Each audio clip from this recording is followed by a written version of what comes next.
O Evangelho segundo Mateus é um dos primeiros relatos oficiais sobre Jesus de Nazaré, sua vida, sua morte e sua ressurreição. O livro em si é anônimo, mas a tradição confiável mais antiga aponta para Mateus, o cobrador de impostos que foi um dos 12 apóstolos que Jesus nomeou, e ele realmente aparece dentro do próprio livro. Por cerca de 30 a 40 anos, os apóstolos ensinaram oralmente e transmitiram seus relatos de testemunho sobre Jesus, assim como seus ensinamentos que haviam memorizado. E Mateus reuniu e organizou tudo isso nessa incrível tapeçaria e criou o livro para destacar certos temas sobre Jesus. Nesse vídeo, vamos cobrir a primeira metade do livro.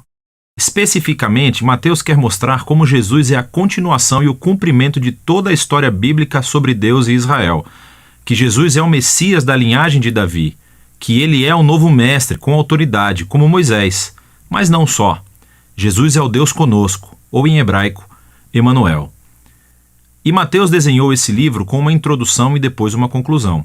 Estes agem como uma moldura em torno de 5 seções claras aqui mesmo no centro, cada uma das quais é concluída com um longo bloco de ensinamentos de Jesus. E esse conceito é intencional e incrível. Veja como isso funciona. Os capítulos de 1 a 3 preparam o palco, vinculando a história de Jesus diretamente ao enredo da escritura do Antigo Testamento. Então Mateus abre com a genealogia de Jesus, destacando como ele é da linha messiânica do filho de Davi. E ele é filho de Abraão, o que significa que ele trará a bênção de Deus para todas as nações. Depois disso, temos a famosa história do nascimento de Jesus e como todos os eventos cumpriram as promessas proféticas do Antigo Testamento que as nações viriam e honrariam o Messias. Que o Messias nasceria em Belém, mas, mais do que isso, a concepção de Jesus pelo Espírito Santo, seu nome, Emanuel. Tudo isso trabalha em conjunto para mostrar que Jesus não é um mero humano. Ele é Deus conosco. Deus se torna humano. Então, você pode ver 2 dos principais temas de Mateus aqui na introdução. Ele é da linha de Davi, ele é Emanuel, mas Mateus também quer mostrar como Jesus é um novo Moisés. Assim como Moisés, Jesus saiu do Egito, atravessou as águas do batismo e viveu no deserto por 40 dias. E então Jesus sobe a uma montanha para entregar seu novo ensinamento. Através de tudo isso, Mateus afirma que Jesus é o prometido maior do que a figura de Moisés, que libertará Israel da escravidão. Ele vai lhes dar um novo ensinamento divino. Ele vai salvá-los de seus pecados e estabelecer uma nova aliança entre Deus e o seu povo. Esse paralelo entre Jesus e Moisés também explica por que Mateus estruturou o centro do livro da maneira que fez. Essas 5 partes principais destacam Jesus como mestre e Mateus criou um paralelo. Jesus como mestre é um paralelo aos 5 livros de Moisés. Jesus tem autoridade como o novo mestre da aliança que cumprirá a história da Torá. Na primeira sessão, capítulos 4 a 7, Jesus entra em cena anunciando a chegada do reino de Deus, e isso é realmente fundamental. O reino é, em essência, sobre a operação de resgate de Deus para todo o seu mundo, o que acontece através do Rei Jesus. Jesus veio para enfrentar o mal, especialmente o mal espiritual e todo o seu legado de opressão demoníaca, doença e morte. Jesus veio para restaurar o governo de Deus e reinar sobre o mundo inteiro, criando uma nova família de pessoas que o seguirão, obedecerão aos seus ensinamentos e viverão sob o seu governo. Então, depois que Jesus começa a curar pessoas e formar um movimento, uma comunidade, ele leva seus seguidores para uma montanha ou encosta. Entrega seu primeiro grande bloco de ensinamentos, tradicionalmente chamado de o Sermão do Monte. E aqui, Jesus explora como é segui-lo e viver no reino de Deus. E é um reino invertido no qual não há membros privilegiados.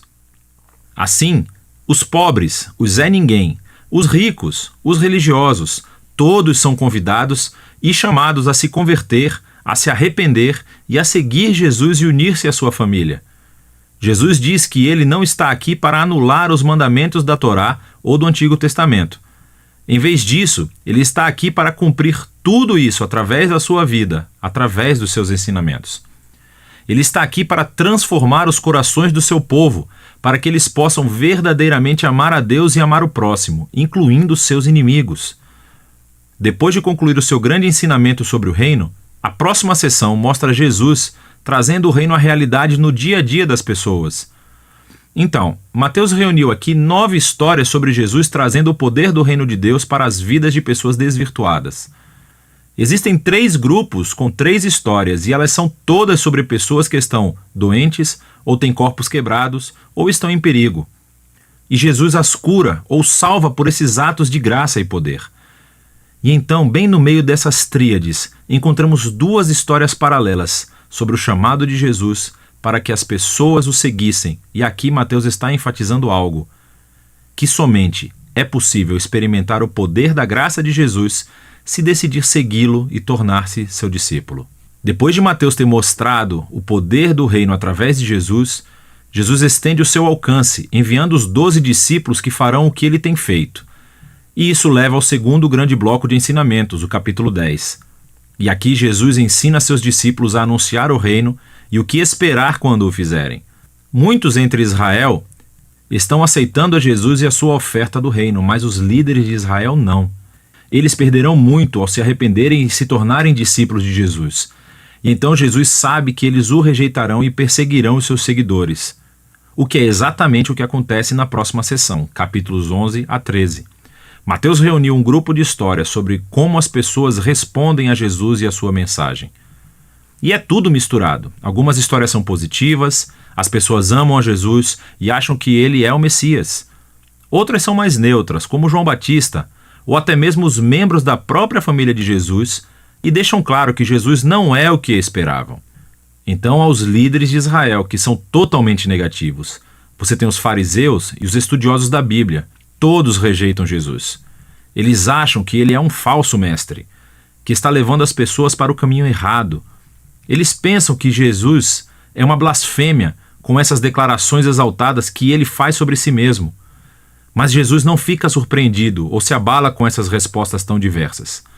De fato, ele se concentra nisso no terceiro bloco de ensinamentos no capítulo 13. Aqui, Mateus reuniu um monte de parábolas de Jesus sobre o reino, como um fazendeiro jogando sementes em 4 tipos de solo, ou sobre um grão de mostarda, uma pérola ou um tesouro enterrado. Essas parábolas são como um comentário sobre as histórias que você acabou de ler nos capítulos 11 e 12. Algumas pessoas estão aceitando Jesus com entusiasmo. Outras o estão rejeitando, mas o reino de Deus é de valor supremo e não deixará de se espalhar apesar de todos esses obstáculos. Então, essa é a primeira metade do Evangelho segundo Mateus. Aqui estão mais algumas coisas para analisar enquanto lê esses capítulos. Lembre-se que Mateus está apresentando Jesus como a continuação e o cumprimento da história do Antigo Testamento. Então, procure como ele se entrelaça nas citações do Antigo Testamento. E o que você encontrará é que elas são colocadas em pontos estratégicos da história, explicando mais sobre Jesus e a sua identidade. Então pare, reserve um tempo para pesquisar essas referências e as leia em seu contexto do Antigo Testamento e, na maioria das vezes, você descobrirá conexões muito interessantes. Por fim, preste atenção aos tipos de pessoas que aceitam Jesus e o seguem. E você verá que na maioria das vezes são pessoas que não são importantes, não são ninguém ou não têm religião. E essas são as pessoas que são transformadas pela sua confiança ou fé em Jesus e seguem-no. E são os religiosos e os orgulhosos que são ofendidos por ele. Então, como é que essa tensão entre Jesus e os líderes de Israel se manifestará? É disso que se trata a segunda metade de Mateus. Ore sem vontade, ore desanimado, ore chorando, ore andando, ore em pé, ore de joelhos, ore na tristeza, ore na alegria, ore na tribulação, ore quando estiver cansado, mas nunca deixe de orar. Continue orando, onde tem oração tem vitória.